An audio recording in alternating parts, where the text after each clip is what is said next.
امروز میخوام یه ترفند بهت یاد بدم که توی طراحی مانکن این خطکش رو بندازی دور. خب برای کشیدن مانکن شما ابتدا و انتها قسمت مچ پا، یعنی از قسمت پایین کمی از کاغذتون میذارید، ابتدا و انتهای کارتون رو مشخص میکنید. بعد یه خط صاف، شما تمرین خط انجام دادید، پس یه خط صاف میکشید. بعد این خط صاف رو چشمی تقسیم بر 2 میکنید. ببینید تقسیم بر 2 کردم. هر کدوم از این 2 قسمت رو هم دوباره تقسیم بر 2 میکنم، یعنی از وسط نصف میکنم. حالا 4 تا قسمت دارم. همین 4 قسمت رو تقسیم بر 2، تقسیم بر 2، تقسیم بر 2 و باز هم تقسیم بر 2. توی قسمت پایین هر چقدر بوده که این قسمت هر چقدر بوده، نصفش رو میایم همین قسمت پا میشه.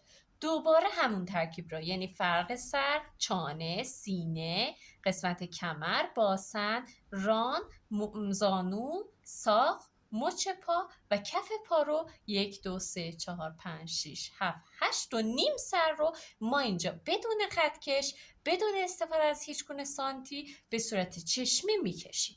خب بعد این دوباره همون رو داریم، یعنی ما میایم وقتی که این رو به صورت چشمی تقسیم بر 2 میکنیم، به صورت چشمی میایم قسمت بالا رو دایره میکشیم، پایین رو زاویه میدیم به صورت بیضی، باز دوباره قسمت پایین یک ضرب در تقسیم بر 3 میشه.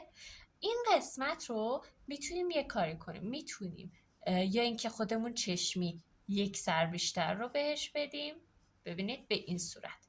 خب و به این صورت، یا اینکه بیایم به صورت ضربدری، یعنی ما 2 تا عرض شانه رو که مشخص کردیم، 2 تا عرض باسن رو که مشخص کردیم، اینها رو به صورت ضربدری به هم وصل کنیم.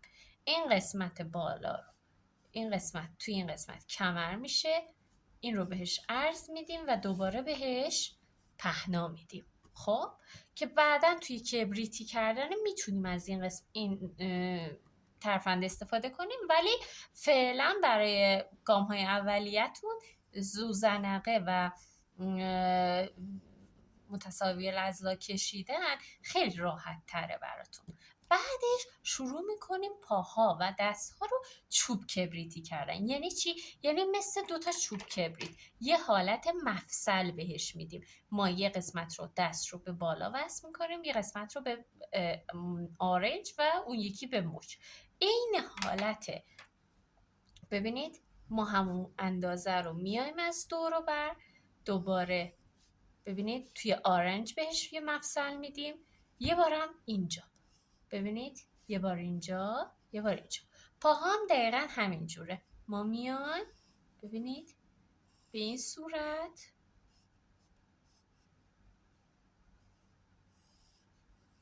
حالت چوب کبریتی ما این رو میکشیم.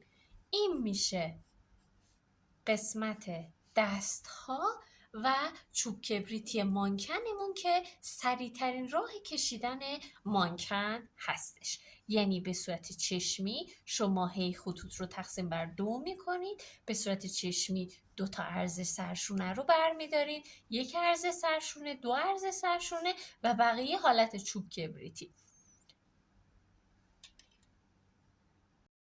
خب توی این قسمت میخوام حرکت مانکن رو بهتون یاد بدم.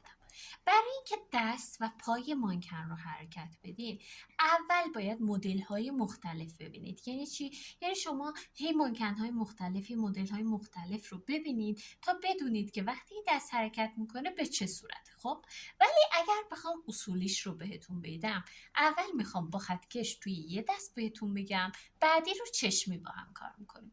شما ابتدا خط کمر رو به عنوان توی قسمت دست به عنوان خط راهنما قرار میدید. خب فرض کنید این از قسمت بازو این دست به حالت پرگارگونه جدا میشه. یعنی چی؟ یعنی شما ببینید اگر مرکز دستتون این قسمت باشه، خب به صورت پرگارگونه ببینید، مثلا میگم اگر اندازش 8 سانت باشه، ببینید میتونه توی آرنج بیاد اینجا و این قسمت. یعنی چی؟ یعنی بیاد حرکت کنه به این قسمت. خب آرنج هم میاد اینجا. اگر بخوایم بیشتر حرکت بدیم، ببینید ما این قسمت کمر رو میایم حالت بیاسن چه سن. خب از اونجایی مونده بودیم که ببینید دوستان ما باید این پرگار عمل کنیم. یعنی چی؟ یعنی نقطه پرگار اینجا باشه، این دست به این صورت بچرخه. خب یه کمان میکشیم، یه کمانی که فکر میکنیم درسته. خب بعد دست رو میتونیم توی هر حالتی حرکت بدیم. خب نکته که باید توجه کنید اینه که اندازه شانه تا کمر مساوی با بازو تا آرنج. اندازه کمر تا باسن برابر به آرنج تا مچ. یعنی این خط با این خط برابره، این خط با این خط برابره. درسته؟ خب حالا میخوایم بریم دنبال این که ما این دستمون رو حرکت بدیم. ببینید من میام یک کمانی برای این میکشم، یک کمانی هم برای این میکشم. خب دست رو به حالت کبریتی به اینجا تکون میدم. مچ رو هم میتونم همینجا بکشم ولی هم میتونم خمش کنم. برای خم کردن مچ من دوباره یه محیط دایره طور میکشم. خب این مچ رو خم میکنم. ببینید مچ تا کجا خم میشه؟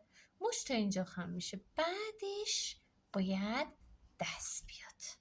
خب یعنی بعدش به این صورت مستطیلی بشه، اندام استوانه‌ای بشه. خب مثلا میخوام دستشو بذاره روی سرش. خب دایره رو کمان رو ادامه میدم، این مثلا میاد اینجا. خب این اندازه که از کمر تا باسنه رو میایم اینجا. مثلا بقیه باید دست به این حالت برگرده. نقطه اتصال حتما باید زیر بغل باشه. یادتون نره از نقطه زیر بغل هم قسمت سینه شروع میشه. خب این نکته برای کسایی که نمیدونن چطور این رو استوانه‌ای میکنن. برای استوانه‌ای کردن شما باید ابتدا اون شروع بازو رو در نظر بگیرید و بعد قسمت مچ رو. خب ببینید به این صورت یه حالت استوانه میکشید، بین مفاصل یه گوی میذارید و بعد یه استوانه دیگه. خب مثلا برای این دوباره ببینید یه استوانه اینجا میکشیم، یه گوی، دوباره یه استوانه دیگه و بعد دست. دوباره ببینید برای این هم همینطور یه استوانه اینجا میکشیم، یه گوی، دوباره یه استوانه دیگه و دست. دیدین؟ دست به این حالتهای مختلف حرکت میکنه. حالا بستگی داره شما چه نوع حرکتی بخواید. پا هم دقیقا همینجوره. فقط باید بدونین پا در چه جهتی حرکت میکنه. یه نکته که برای پا هست، همیشه باید یک پا با حالت ایستا باشه، یعنی نزدیک خط مرکزی باشه. شما یک پا رو در نظر بگیرید، یه استوانه بدید بهش و بعد یه استوانه دیگه به این صورت، این بیاد این قسمت. خب دقیقا حرکت پا هم مثل حرکت دسته، حالت کمانی شکل داره. یعنی پایی که اینجا شروع میکنه مثلا میاد اینجا، ببینید بعد همین مقدار برمیگرده. ببینید پا میاد اینجا. یعنی شما نگاه کنید یه استوان این قسمت دارین، یه گوی تو قسمت زانو و یه استوانه دیگه اینجا دارین. خب پا میتونه توی این جهت ها، یعنی از زانو خم بشه تا زانوی دیگه بیاد و یا دوباره این قسمت برگرده به اینجا، دوباره به این حالت، یا میتونه پشت پا برگرده به این صورت که بعد اینکه این قسمته و یکی از پاها صاف شد، خب اگر این یکی پا مثلا میگم توی این قسمت صاف شد، خب این پا میتونه از قسمت زانو ببینید برگرده به اینجا و توی این قسمت حرکت کنه. ببینید این پا با این هست، این صاف وای میسه، این میتونه حرکت کنه. پس ما نمیتونیم صرفا دو پا رو حرکت کنیم مگر اینکه توی حالت تعادل یکم از هم فاصله بگیرن. این میشه حرکت عمود.